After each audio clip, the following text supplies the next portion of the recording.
Hello, friends, and welcome back to Stories About Entitled People. Let's start our video with a nice story about Karen in reverse. Sometimes we need to start with positive content. But before we begin, don't forget to subscribe to our channel if you're new here and turn on notifications so you don't miss a new video every single day. Here we go. Another wholesome story. Context: I'm a 40-year-old man, currently mobility restricted. I either use a manual wheelchair or the motorized mobility aids that supermarkets and stores provide. I'm also a voice actor, and years of experience and training had led me to create the English guy persona. Around here, Vancouver, Washington, USA, the implicit bias revolving around people from the UK tends to be far more kind. I use a false English accent in order to avoid being mistreated and as a bit of a coping mechanism with my anxiety. As for the safety vest, I wear the vest to keep from people hitting me while I'm in the wheelchair, or scooters. The story. Some point over the last week, I'd taken a trip to Winco, just up the road from me. I love this store, as my interactions there tend to be far more positive. Better prices, too. I was really only in there for like 4 things, and I was just leaving the frozen food section heading towards the front by way of the large display of bottled waters. There, I saw this frustrated woman. She wasn't too much older than me, late 40s, 55 tops, I'm confident. She was struggling to get this 24-pack of bottled waters down. The issue wasn't her strength or even leverage. It was that she was trying to grab one that had another package partially sitting on top of it. Trust me, these things can be heavy enough as it is. I asked if she'd like some help. She looked shy for a moment, then sighed and bashfully asked, "Would you?" I gave her a line that's actual truth with me. It's how Mom and Grandmother raised me. Offered to help, so with her permission, I moved the items around in her cart and managed to get that thing in there without much issue. She thanked me so much, and I figured that'd be the end of it. Nope, but for good reasons. I was browsing the breads when she returned. She asked me if I knew where a certain type of burger sauce was. I blinked, as I'd never heard of burger sauce specifically. I told her, though, that if she was looking for sauces for burgers or steaks, and she was heading into that aisle from the direction we were pointed, then she'd want to look to her left. I gestured with my hand at the appropriate height that they'd be at. She was impressed and walked off. She came back 2 more times looking for other things, not once asking if I worked there. I also didn't tell her I didn't, because she already gave that aura that she was embarrassed about having to ask for assistance as it was. I helped her, and she then moved off to a different aisle to handle her purchases. I went to the wide aisle, as it's the easiest to maneuver in and out of while in a mobility aid. I chat briefly with one of the regular employees, and we catch one another up on current affairs. It was as I finished bagging my groceries and was wheeling towards the exit, this lady approaches me with one of the managers I'm quite friendly with. The lady pointed at me, but not in an accusing way, more to kindly indicate, "There he is, that's the one." The lady proceeds to tell the manager how I exemplified customer service, how I took time to assist her. I was polite and friendly. She said I was knowledgeable and not once made her feel like she was an imposition. My manager friend flashes me a knowing smile, and I just smile back under my mask. When the lady finishes the compliments, she informs me that she wanted to be present when she gave me my kudos so she could witness my reaction. I thanked her, though I did check my watch. I informed her I did have frozen food in my cart and should be on my way. She very politely apologized and said she needed to go too. Once she left, the manager and I shared a laugh for a good minute, not mocking her, just that this was such an interesting, good, and wholesome thing, like a reverse Karen. That's totally awesome. It's great to hear a kind story like this. Good for you for bettering humanity. And our next story. Now will you take your garbage out to the dumpster, dogs? My first apartment was in the huge complex of townhouse-style buildings. My doorway faced another apartment doorway outside, i.e., there was no inside common hallway like in a hotel. We shared a common sidewalk that led up to our doors. I met Dog 1 and Dog 2 the first day there. They were local surfer bro dogs who called everyone dog frequently. It became apparent that these two had the social skills of illiterate 5-year-olds. They'd throw parties on weeknights late into the night, blasting music with the front door open. My bedroom window was right over my doorway. I would dutifully put on underwear and ask them to close the door and lower the music, and they would cheerfully say, "Sure, dog."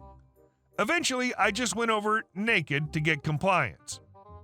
Our apartment complex was apparently built on a massive anthill. I'd sealed off the holes in my apartment to keep things out, kept the place spotless, trash was always sealed off and taken out, etc., and kept the place ant-free. You can guess what the dog's apartment looked like.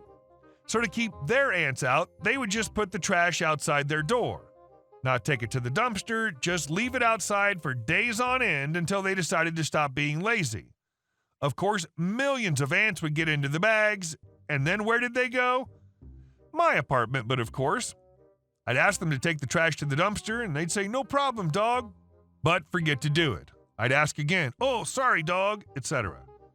Finally, one morning I reached my last straw. Knowing that these two jerks were sleeping after yet another party, I proceeded to rip open all of their garbage bags before I headed to work.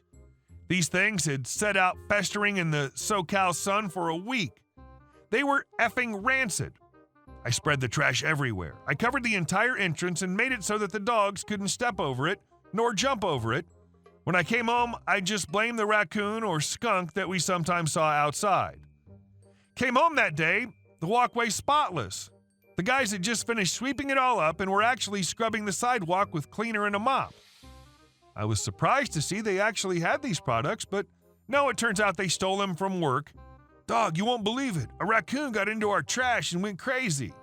This place was crap-housed. We're not leaving our trash out anymore." Good doggies. At least they properly cleaned it up. These don't seem like the typical terrible people you see in most of these stories. Just immature, forgetful, careless party guys. And our last story. People keep driving through my parents' driveway and onto our property and through our vineyards. So about 3 years ago, our neighbor died in a plane crash. He was a great guy, we attended his funeral, and it was really heartbreaking to hear of his passing one day on the news. However, he left behind a house that was built on landlocked land. There supposedly is supposed to be a side roadway to the house from the main road on the far right side of his property, but it hasn't been used in years and would probably require an easement agreement between his other neighbors instead of us. Like I said, he was a great guy, one of the most genuine men my family knew, and was a very caring and loving man. So my parents allowed an easement between his property and ours so that his property would not be landlocked. This easement basically allowed for him to access his property by driving through our gravel road, past the front of our house onto his own property. This genuinely worked completely fine up until he died. To my knowledge, the easement agreement says the easement is for services. Now, of course, his crappy kids are trying to sell the house for profit, have placed the house on Airbnb and other sites which have led to issues between them and my parents. Firstly, we live in the country on a ranch with vineyards we own. My mom, on multiple occasions, has stated that individuals renting the house through Airbnb have caused a massive amount of noise and walked around on our property and left trash and gone through our vineyards, both during the day and night. I've personally heard loud noises and music and weird occurrences during renting as well. My dad also has a massive car garage detached from our house near the property line, and my mom insists she thinks people have either tried to rummage through his car tools and work equipment or walked around on that part of the property at night. Secondly, we have dogs, 4 to be exact, and chickens. Random cars with random people, both trying to look at the house and rent it out, have barreled down our gravel driveway, causing dirt and rocks to fly everywhere without any respect for their use of the road, and has given my mother a huge scare a couple of times that someone's going to hit one of our animals. This happens multiple times of the week, day and night. Thirdly, random cars and random individuals have actually driven into our vineyard and on our property, trying to figure out where the house is that's for sale, and onto our barn and ranch property. My parents do not like this for obvious reasons, and neither do I. Fourthly, multiple individuals have stopped by our own house and walked around it and tried to get inside thinking that it's the house for sale, touching random things and trying to open doors. We have no idea what people do if no one's home, but the couple of times I've experienced this and had to tell people they have the wrong house, these individuals have insisted that this is the correct house and have tried to tell me I'm wrong. My dad had to chase one man and wife off our property once and get in his truck to follow them out and threaten that they were trespassing. My parents have negotiated and tried almost everything, including speaking to the kids and even considered buying the property themselves because the annoyance and disturbances of both renters and people too stupid to use Google Maps and read addresses correctly has become such a nuisance. The main reason they won't buy the house is because these kids are asking for way more than the property's worth, an absolutely ridiculous amount. We even tried to get individuals we know that are looking to buy country houses to buy the property, but the price range is just outrageous. By the way, they also tried to set up a realtor sign on our property, which my dad promptly kicked down and threw back onto their property. Since then, my dad's begun the process of welding a huge gate at the very front of our long gravel driveway. The kids haven't necessarily threatened legal recourse, but they mentioned it in a meeting with my parents, and my dad spouted the same back. Edit. I'll try to get my hands on deeds and surveying plots as suggested sometime today. The advice in here has been super helpful so far, and I've been talking to my dad about it and asking him questions.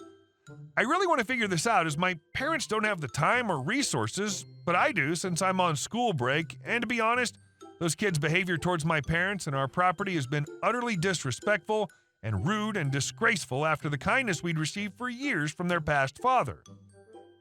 To clarify, the service easement is what my parents set up with the deceased father.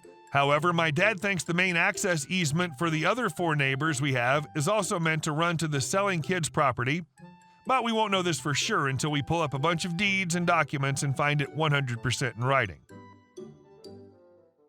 Hey guys, thank you all for watching the video. I'll see you in the next one.